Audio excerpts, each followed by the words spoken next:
right, I met someone super inspiring recently, and we have her as our guest today. She made a very bold life change only in her late 20s. That is so exciting. And have you all ever wanted to make a bold change in your life? So today we're joined by Jules, who made a big career move from investment banking to real estate, leaving behind a stable, high paying corporate path to build something of her own. I met her in a housewarming party of one of the first homes she had closed. Her energy was so infectious, and the more I talked to her, the more I knew she would be such an amazing guest to learn from. Joel shares about her background in finance, investing, and real estate, and how it helped him move from long corporate hours to unpredictable hours of entrepreneurship, home buying, flipping homes, and helping clients actually build wealth. Thank you so much for joining our episode today. It's so exciting to have you here and learn from you. You've got such an exciting career transition, and I mean, so much more to discuss. So, would love to get started with our first question, which is what we typically start with, and that is, how would you describe your personality? Like, would you call yourself an introvert or extrovert or ambivert, or who are you? Yeah, I would say that I'm an extroverted introvert. I enjoy spending time by myself. Like, I love exploring new coffee shops, reading a book, taking a walk just by myself. It's when I have the time to recharge and reset and refocus. But I also enjoy connecting with people, exploring new restaurants with my friends, people who I can connect to and have deep conversations with. So I would say whether I'm an extrovert or introvert would really depend on whether I'm able to connect with the other person. That's amazing. That's Yeah. a perfect answer, right? Like you can adapt yourself based Yeah. on surroundings as well as people you have around you. Yeah. That's perfect. And your background is so interesting. The more I looked into you, it was like such a variety, and I loved it. So, we Thank would love to you. know more about your background and what got you interested in your first career of investment banking, and how did you get started? So at school, I was always good at math and accounting and finance. Those were like my favorite subjects. And I read a lot about Warren Buffett. I think I adopted a lot of his investing philosophy into my own personal investments. So I learned a lot from him, and I thought that investment banking would offer me like the knowledge, the experience, and the access to the people who are really good in finance, high achieving, hardworking, ambitious, and that would be a great way to jumpstart my career. So back at school, I went to UC Berkeley. Investment banking and consulting are like the two biggest career paths that everyone would head on to after graduation. So I interned at HSBC, a commercial bank, and then moved on to KeyBank in a corporate and investment banking role. And for the first 2 to 3 years, I really enjoyed the culture and everything of the work.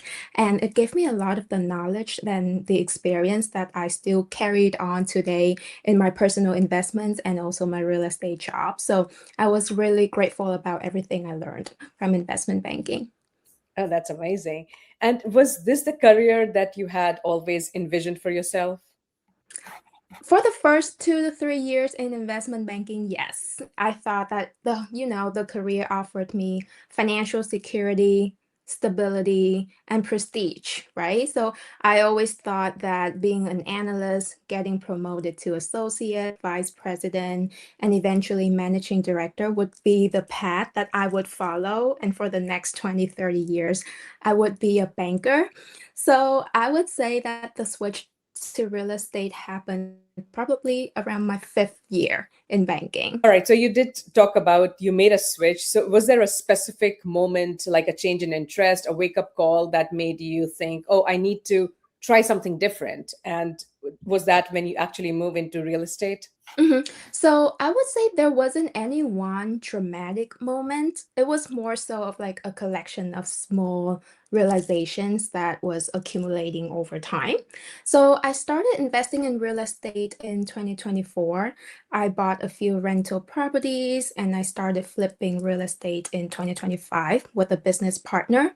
And during the whole process, I just realized that I really enjoyed the whole process of analyzing deals, finding opportunities, choosing the design, selling it. And it just gives me more fulfillment than my daytime job did because of the sense of ownership, like the sense of I'm actually creating something of my own, building something from the ground up, and I actually own it, or I actually get to decide what goes into each project. And it just gave me a feeling like a bigger sense of fulfillment.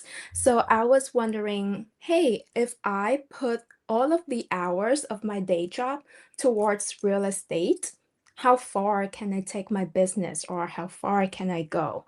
Right. So I was like, okay, let me just give real estate a try, a full-time job, at least a year to see where I go. And then if say if it doesn't work out, I can always go back to my corporate job, right? My degree is still there, my skill sets are still there, my experience is still there, and I can always go back.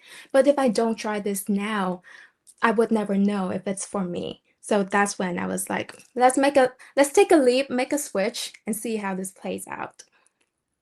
Oh, wow, that's beautiful. And Neha and I, from the background that we have, and that's what our parents also told us. Like, have your education. Like we both went into computer science, we are engineering. Like they would tell us, have your education and then do something different if you want. But once you have your Mhm. base of that education, you can always find a way to, make money. you know, Exactly. have food on your table. So it's Exactly. wonderful that you followed your passion. You saw something might not be working, but something might give you more joy, and you took the Hmm. risk, which is something we Neha and I always talk about. Like, how do we take a risk and do something that gives us so much joy in our day-to-day activities? So yeah, Hmm. that's Exactly. So I always thought that, hey, if I try this out, the worst case scenario, if this doesn't work out, I can always go back and find another corporate job. This is not a one-way street and that I'm not able to go back, right? So I always feel like people would regret not doing something more than they would regret doing something. So just give it a try and then we can always pivot from there. oh, beautiful. Amazing. And you did mention, you didn't have much self-doubt because you were very sure of the path you could or could not take. Was there any support or lack of support or pushback from your family or friends that you had Mhm. to consider? I love this question. I think this is like I received both. So my friends were super supportive because I think I shared a lot with them about the pressure of my day job and what and they could feel what it did to me as well. Like they would always say that they felt that I was always burnt out and exhausted after my day job. So when they found out that I was gonna make a switch, they were super supportive. They even referred business to me, right? Referred clients who were looking for houses to me. Like they were even counting down the days to my resignation day with me. So I felt like I had like a group of, like teammates like behind my back to support my decision. And when it comes to my family, I think growing up in an Asian household, the thought of leaving a high paying job, stable job to pursue something that is so uncertain of the entrepreneurship is just very scary for my mom and my family, right? They couldn't think of how I could make this work or how I could succeed as an entrepreneur. So I know that they have doubts in me. I think until this day, they still have doubts, even after they saw my results. But I did not let that affect me. I know I tried to understand that that doubt came from their good intentions, like they care, like they just wanted me to be stable and successful. So as long as I'm happy and prove to them that I'm successful in this new path, I know that their doubt will fade over time.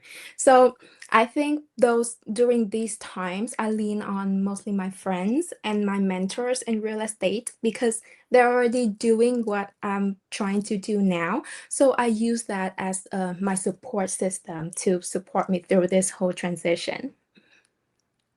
I love that story to have that kind of courage, That's right? great. To have that, like it's Thank taken me you. very, very long, like, decades before I can say, okay, I will try something different from what Mhm, the path that was almost assigned to me. It's mhm. amazing. Uh, You already mentioned about your parents. I'm wondering if like cultural upbringing also played any part in it or not. It did, it did. I think, yeah, like I mentioned, growing up Asian, I think we're always expected to have a clear plan of what we want to do, right? Like we always want to be sure of everything before we take actions, and we always take the really safe path. And I think it helped me in this transition in the sense that it it helped me avoid like impulsive actions. Like I don't just pack up and quit one Nice. day. I actually started building my backup plans long before I handed in my resignation letter, right? I started my flip projects, I found my business partners, I founded my vendors, contractors, I started building a client pipelines way before I handed in my resignation letter, right? So the day that I quit, I don't have to suffer from like the ramp down transition of like, oh, now what? You know, I was already way too busy with what I've already built on the day that I quit. So I think it helped me have a clear backup plan and the clear exit plan that I just need to execute and work hard the day I quit and don't feel like super uncertain about the future. And this is such an important point because when we hear stories like yours, which is like you had a successful career, you took a risk, you made a switch, and again you're making this work, and people from outside might say, "Oh, she's just so lucky." But you had a plan. Mhm. You Yeah. thought it through. Mhm, You probably had the side gig while doing your work so that mhm. you made these plans when you make a pivot so that you are not left in the street to dry. You had a backup Exactly. plan, right? So this is Mhm, such an important thing. Like when you're entrepreneur, you just don't give up everything. You have to make that work. You gradually mhm, take those steps. So mhm. that is so nice. Exactly. Yeah. Yeah, it's all about taking calculated risk, not like reckless risk. Yeah. Yeah. Mhm. Calculated Beautiful. risk is the key point here. All Uh, right. Oh, go ahead. so now that things have changed for you, so what did your day look like when you were in investment banking versus, after you started real estate work? So in investment banking, my day was highly structured and it's always decided by someone else, right? It always depends on clients' requests or instructions from my boss. So normally I start the day around 7 or 8 a.m. to take early morning calls because part of my team is on the East Coast. And then I commute to the office, work on client presentations or financial modelings, client requests, usually very late until like 9, 10 p.m. every day. And then afterwards, I get home and I was always too tired to do anything, too tired to hit the gym, too tired to do grocery shopping or eat healthy. And it always feels like a virtuous cycle that it just keeps repeating itself. Versus now in real estate, it's like no 2 days are the same, right? I can start my day with a lot of showings, like Neha knows yesterday I was out in the field all day and then head on to host open house or reviewing disclosures, negotiating contracts, and making offers on behalf of my clients. Some other days I have to visit my flip projects to check on the progress, to pick out finishing materials, to handle all of the expenses and finances of my companies. So every day is such a surprise in real estate.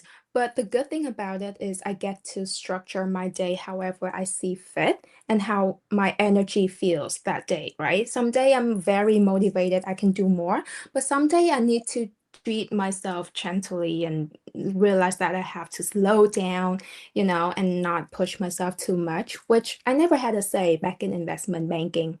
Tired or not, client deadlines are still there.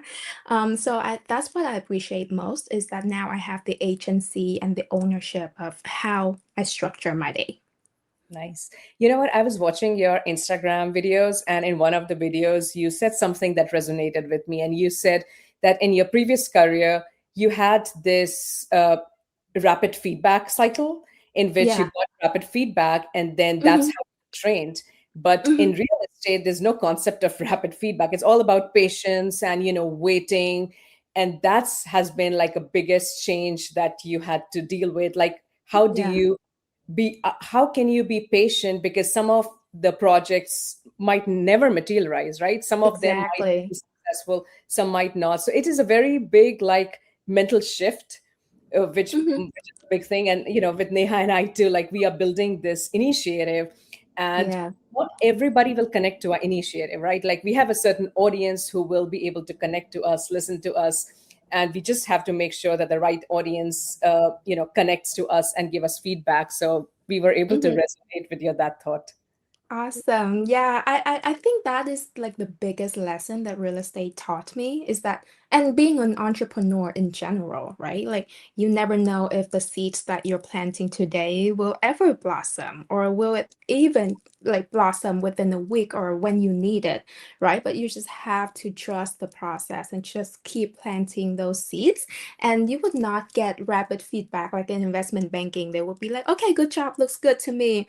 It's not like that in real estate. Clients will take months to decide or years to decide or just pause the search altogether. And what do? You just have to take it as a learning lesson and move on.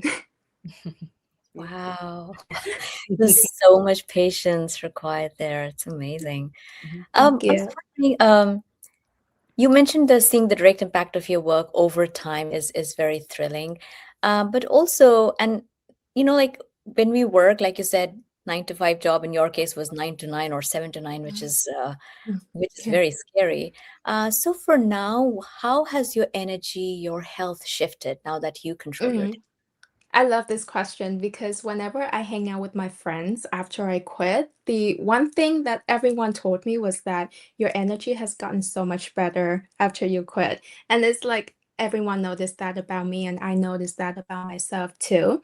I think back in the day, even when I hang out with my friends, I was never able to compartmentalize my job, right? Like there's in the back of my mind, I was always worried about the next client deadline, the next presentation deck, the next meeting, versus now, like I still think about my clients, but I think because I really enjoy what I'm doing now, I think about it with excitement rather than with worry. So whenever like my energy when I hang out with people or whenever I do anything during the day, it comes with like excitement. Like it doesn't even feel like work. It's like I'm shopping for houses with a friend.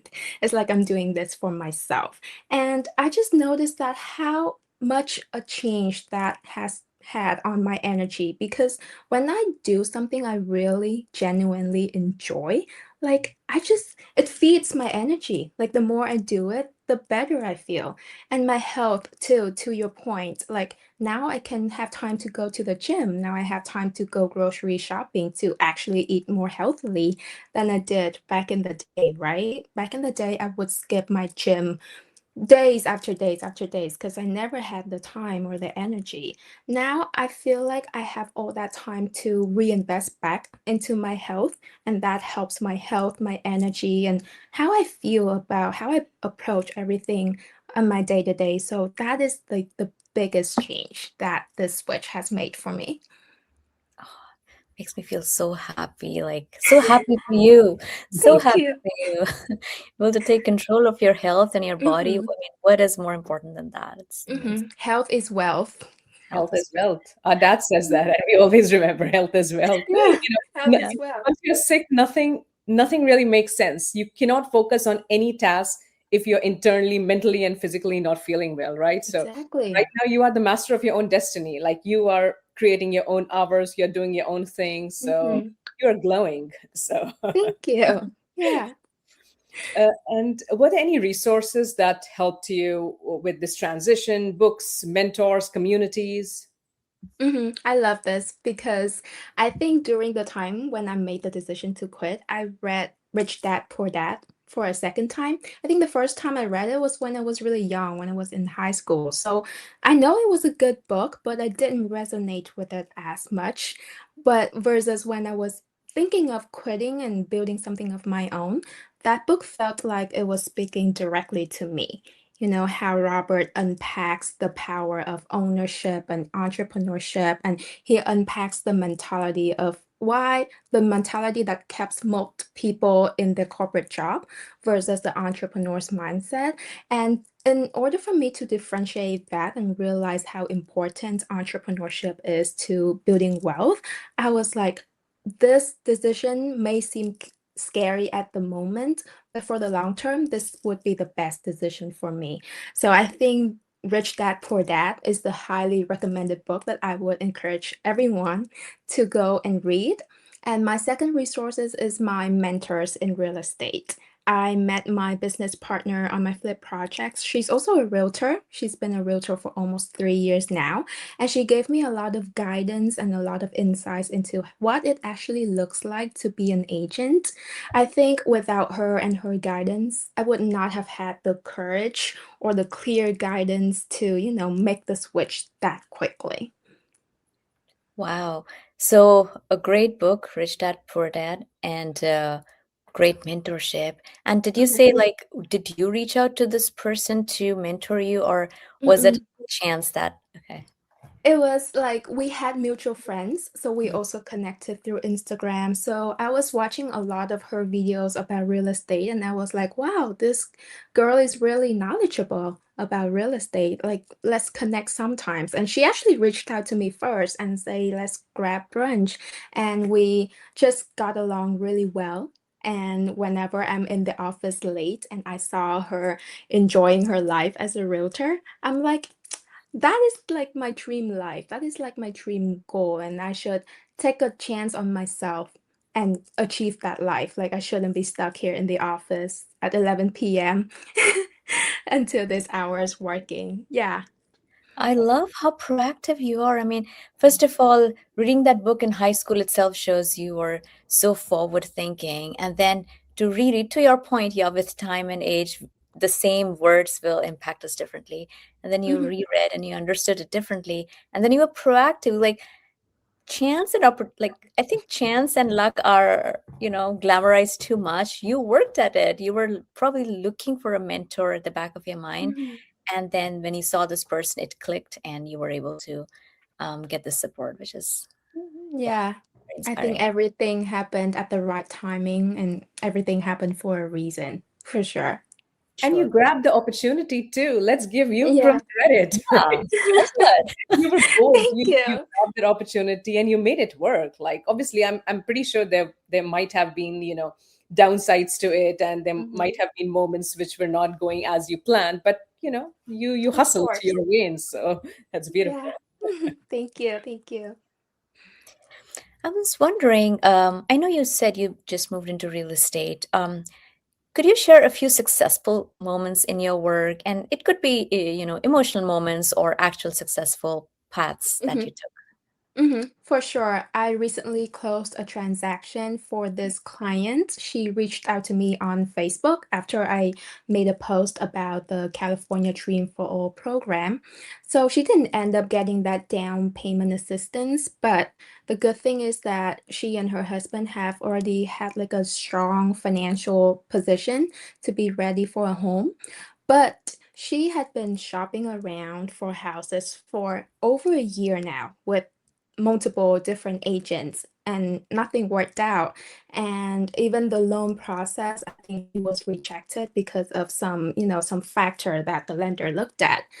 And yet, within exactly, she told me this. I didn't even notice this, but she told me that, hey, the first day that we talked together was May 5th, and today is May 6th, and I just submitted the security deposit for my first home. So within just 1 month of reaching out to me, she's now under contract for her first home. And she's very excited about it. She never thought that it would actually happen. And I'm like, like being able to help someone who was ready to give up on the home buying process in order for me and my team to make it happen for her shows me that my work has direct impact on people's lives. And that's something that keeps reminding me of why I chose this career. Oh wow, so fulfilling, right? When you Mhm. actually make that happen. And in Yeah, 1 month, 1 month. 1 month. Yeah. She And in could she Bay couldn't Area, believe it either. That's true. yeah, Bay Area, 1 month. I mean, that's, San that's Francisco it. of all cities. I And Oh, I'm know. wow. like, I made it happen. Like I found the home, negotiated with the agents, and we were ready to give up multiple times because the seller's expectation is just higher than what my buyers could afford. But after some negotiation, we were able to make it happen, and they're now very excited. It's amazing. Yeah, Congratulations. thank So you. All right. So pivoting a bit towards the hard or tough moments in general, like in your work or, anyone you've met, like if you're able to share with us. Yeah, of course, a lot of hard moments actually. Like, for example, if I host an open house and no one can buy, right? Like no potential buyers, no potential clients stop by the open house, and I would question myself, like, is my time here worth it? Am I doing anything wrong? What could I have done better? What if the house doesn't sell? What if I don't get any new clients for the month? So and so, right? And during those hard moments, I just had to remind myself of, again, being patient, right? Like the right thing will happen at the right time and everything takes time. And I just try to focus on the job, on the day-to-day task rather than, oh my God, when is my next client gonna come? Oh my God, when is the next contract gonna happen? So those hard moments, I think it happens so that it can shape my patience and my personality so that I treat every client and every win with the gratitude like that I should. So hard moments, yes, are tough, but I think the lessons they taught me are way more valuable than anything else. it's beautiful. Wow. Way to flip a very, very hard moment. Yeah, Wow. that's true. Yeah. Yeah. Thanks. Real estate is hard, right? I mean, Mhm. especially in like Bay Area where buyers, think differently about affordability, timing, and so on. But if you had to change one thing about this field, what would that be? I would wish to change the consumers' views about this profession. I think a lot of people still view real estate as like a sales job, but I never consider myself a salesperson. I consider myself more like an advisor. Like the decision belongs to my clients. Whether or not they choose that house is their decision. My job is to guide them, is to educate them on the process, to help offer a second opinion, to help point out the things that they should be looking for, and then have them make the most informed decision they could make, right? So it's never the point should never be, oh, to be like to close the most amount of sales volume, to close the highest price on that house, but always it's about the people making sure that they bought the right home at the right price and terms for them. So I hope that more people would understand that behind every transaction is a lot of thoughts, a lot of negotiations, researching, a lot of conversations, and it's more than just a sales. It's not selling a car or a shoes or a bag. It's a home. It's someone's home. Someone's gonna live in it. Oh, that's so thoughtful. And that is so thoughtful, and that is so true. Like it is not a sales job, it is more of an advisor. And this is one of the most expensive and most important decision a buyer is gonna take, right? They're gonna spend either the rest Exactly. of their life or multiple years in that home. So, helping them make the best decision for themselves is like the best thing a real estate agent can do. So that was so Hmm. beautiful. Yeah. Thank And you you. phrased it so well because, for most of us who are not close to real estate, it's unclear what happens behind the scenes. All we see is the face in front of us telling us do this or don't do that. So we Yeah. assume that's the entirety of the job. We forget that there must be so much homework and, background things that happen. And I really appreciate you sharing that with everyone. Hmm. Thank you. Thank you. Question about, did you feel like as a woman, you were set up for success, especially given you switched your career and you moved into a career which is slightly more risky in terms of the fact that you have set it up by yourself. You're an entrepreneur. Hmm. I think it has gotten better, but there's still some room to grow for sure. Like, for example, when my business partner and I started this flipping company, A lot of people think that construction is a man's job, and they would say that to our faces, right? Like, what can you do as women in a construction in the is a male-dominated industry? But we always think that as women, we have such unique perspectives to bring into the construction field, right? We actually design these homes with the end user's needs in mind. Like the designs have to have both functionality and aesthetic looks. So we always feel like there are successful women in real estate out there, but when people think about construction or flipping, they automatically think that it's a man's job. And I think as society, we could do better with that. We could give women more encouragement than doubt because women have so much to bring to the table. And my goal is to, show other women what is possible and encourage them to do the same, take the risks, try something else, even if it's a male dominated industry.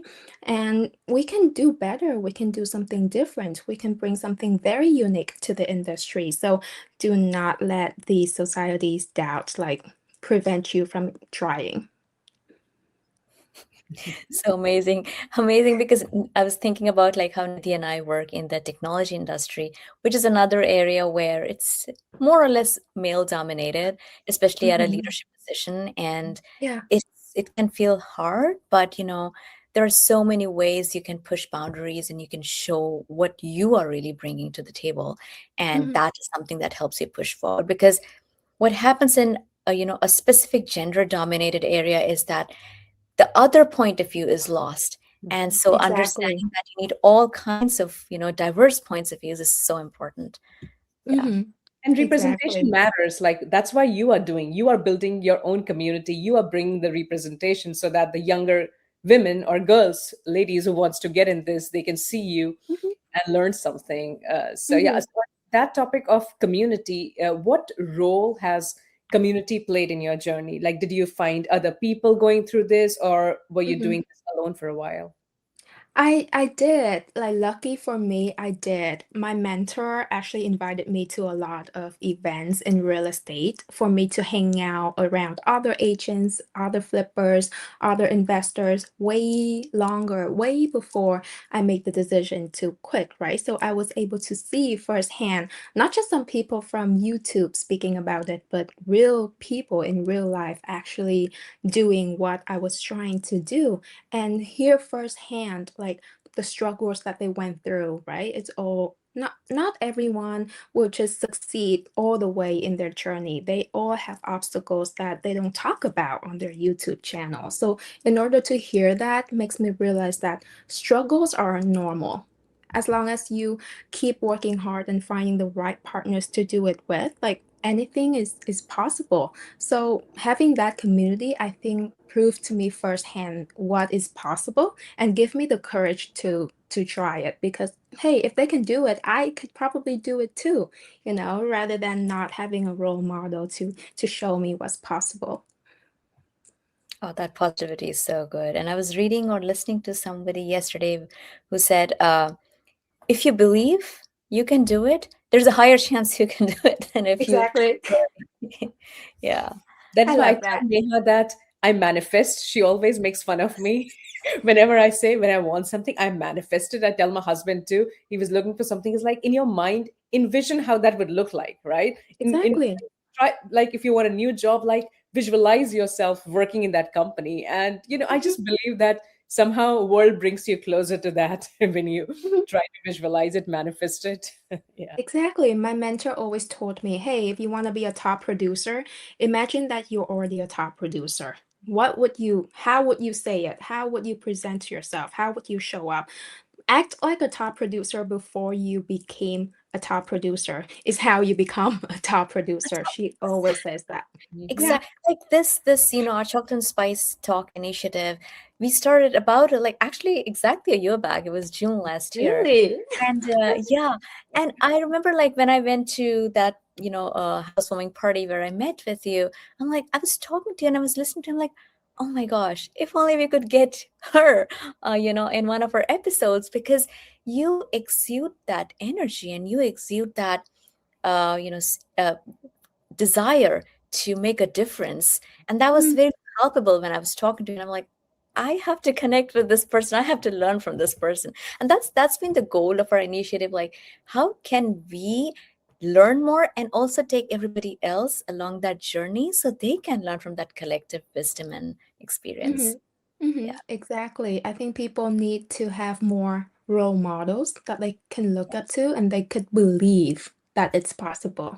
Because without anybody doing it, they kind of doubt that, oh, is it even possible?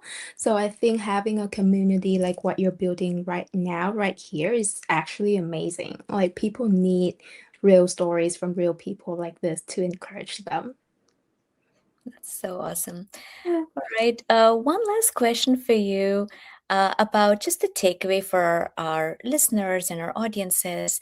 If somebody who is listening is at that stage in their career or life where they're kind of overwhelmed with wherever they are and they want to pivot or make a change, what is that first step you'd recommend they take?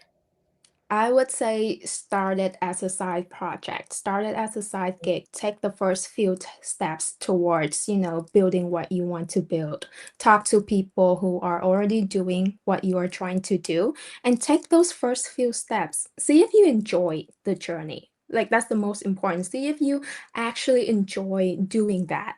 And then, once it's time for you to make a decision to quit, you're not building from zero, you're not starting from scratch. You already have a backup plan that you've been building, and just have to trust the process. And you just have to believe in yourself. And even if that thing doesn't work out, like I mentioned before, the degree is still there, the skill sets is still there, the experience is still there. You can always take that and go back to your corporate job or whatever job you were working at. So for me, it's not like a one-way street where you're not able to fall back into your safety net. Right? Just at least give it a year to try, because if you don't devote 100% of your time to do it at least a year, you never know if you actually like it or you ever gonna get good at it if you don't devote your time to it, right? So if it doesn't work out, what's the worst case scenario? You just go back to your existing job right then, right? It's not the end of the world. I think some people get paralyzed because they're scared of taking a step back. But I think I always use an analogy of an arrow. Like sometimes you're taking one step back so you can get like 10 steps ahead. Who Hmm. knows? You learn so much during the Wow. process, even if you fail, right? So what can you lose by trying? Like you don't really lose anything by trying. I think I'm Absolutely. I burnt mean, out right now. I have so many side projects I want to kick off. all right. You inspired Nidhi for sure. What were Yay, you go saying do there? I it. cut you off. Or what were you saying? Well, I was also going to add the same thing, which is like, no matter what, when we try something, whether we reach the goal that we had anticipated or not, we have tried. And that length of time and experience that we've gained or the people we have met, that's not going to go back. That Exactly. is not lost. And that's so valuable in life. That Mhm, enriches us, our brain, and our mhm. soul. And then we can feed it to the next project that we pick up. Exactly. Well, all right. Go ahead, One Nidhi. last question. How can our audience be useful to you? Like, do you have a website, Instagram post? We can put it in our show notes, but if there's any words you want to spread to our audience, if they can help you in any way, we would love to connect. Yeah, of course. I think I would really love teaching people about real estate, how to start investing in real estate, or with anyone is looking to buy, sell, or renovate their homes. Like I could be a resource as well, both on the financing or the constructing side. So let's connect through my Instagram. I'm very active on my Instagram is choose_real estate. You can message me or at my phone number 669-213-7549. Always available to help my clients or friends or just looking to learn real estate. Very nice. So you also help with construction, like Mhm. besides flipping, you also help with new construction or okay. Exactly. Yeah, Yeah. I can be an advisor on their designs, permitting the whole construction process. Oh. Very nice. Yeah. Well, thank you so much for chatting with us and for sharing your wisdom and your experience. It is always very inspiring, to hear like the career path you took seems almost 180-degree polar apart in terms of what you're doing, right? Like sitting in a corporate environment, doing the thing versus out in the field, influencing people and gaining all that knowledge and really thriving in that area. I mean, I'm sure our audiences will connect with that and learn a lot from it. Thank you for having me, and you two inspire me so much as well. I've always wanted my own podcast and building my own community. So seeing that you two are building it and encouraging and empowering other women in our communities, I think congratulations, and I wish you a lot of success with your whole podcast or whatever side projects you have, Niti, whatever it is. I wish you a lot of success. Thank you so much. It was wonderful chatting with you. Thank you. Let's stay in touch.